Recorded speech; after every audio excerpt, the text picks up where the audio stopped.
Our next story is from Argentina. The South American country has witnessed unprecedented clashes. It all started with a peaceful demonstration in Buenos Aires. An unlikely mix of retirees and football fans united in protest, but soon things got out of hand. Protesters clashed with the police. They threw fireworks, stones and stun grenades, while the riot police used tear gas, rubber bullets and water cannons, leading to at least 20 injuries and 120 arrests. So what's behind this violent protest and what does this mean for Argentina? Here's a report.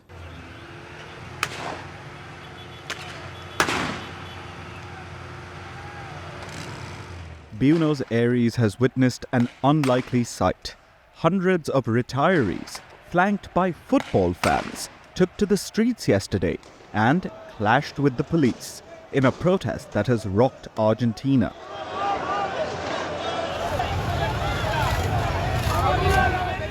Since far-right President Javier Milei came into power 1.5 years ago, he has championed public spending cuts.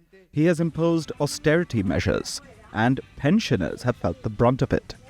Pension increases have fallen well short of inflation, and nearly 60% of pensioners receive only the minimum amount, which is about $340 per month. So for several weeks now, pensioners have been protesting this precarious standard of living across the South American country. While previous demonstrations have involved minor incidents, Wednesday's protest was unprecedented in scale.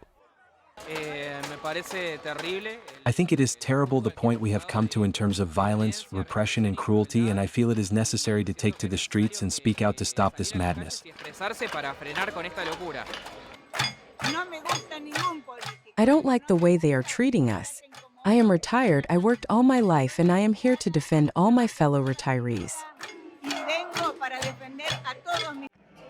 Emotions have been running high in the country this week, with the start of the trial over Maradona's death in 2020. Maradona is widely regarded as a football legend. Over the past few days, a video from 1992 has gone viral in Argentina, with Maradona saying, "You have to be a real coward not to defend retirees." So yesterday, Argentina witnessed a rare show of unity from fans of football teams that are usually at odds. They came together to support pensioners, many of whom were wearing football jerseys in solidarity. The protesters were waving flags, chanting, "Milei, garbage, you are the dictatorship," while walking towards the Congress building to protest in front of the parliament. But things quickly got out of control when a large group of Boca Juniors football fans showed up. Police formed a cordon to block their advance. Clashes erupted. As matters escalated, protesters threw fireworks, stones and stun grenades. They set patrol cars and garbage cans on fire. Meanwhile, columns of riot police used tear gas, rubber bullets and water cannons to disperse the crowd.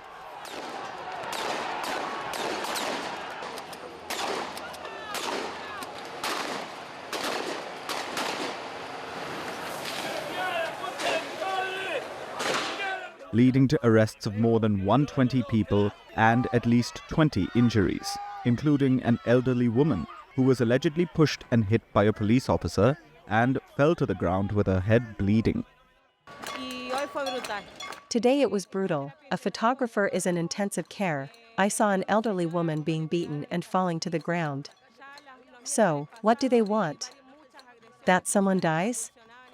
What is going to happen then? As a society, this is a disgrace.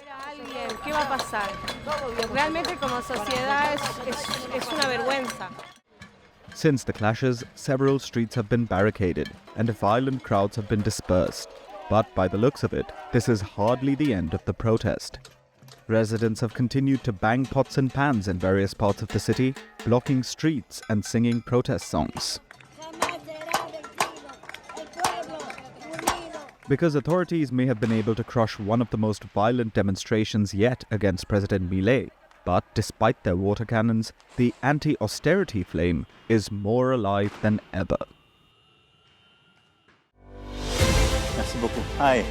How are you? Very well, thank you. Thank you for being here. Namaste, Mr. President. Bharat Kelogon, Komeri Namaste. How many people generally follow you in interviews? Typically, in a month, we have viewers up to 150 million. That's more than twice the population of France. And in the last 2 years, we had 3 billion viewers. So I say, Laurent, this is your chance to be famous. You're on Firstpost. One word to describe your equation with Prime Minister Modi. Amitié. As India and France work together, are you creating a new era of non-alignment in the technology space? India is a training superpower. 1 million engineers a year, more than all of Europe and the US combined. So we have that partnership. We have a partnership on the environment and the economy. We also have civilian nuclear programs, and that is something we've developed far beyond the France-India relationship. So we want to work together on AI. And then comes China with its DeepSeek, creating models at a fraction of the cost. Did that innovation take you by surprise? Did that breakthrough make you sit up and think, what did the Chinese do and how? But what did DeepSeek do? They took everything that was already available from the last AI model, and then they recalibrated it. So are you going to ban Chinese AI in France? So we don't have this American approach of banning tech because of where it comes from.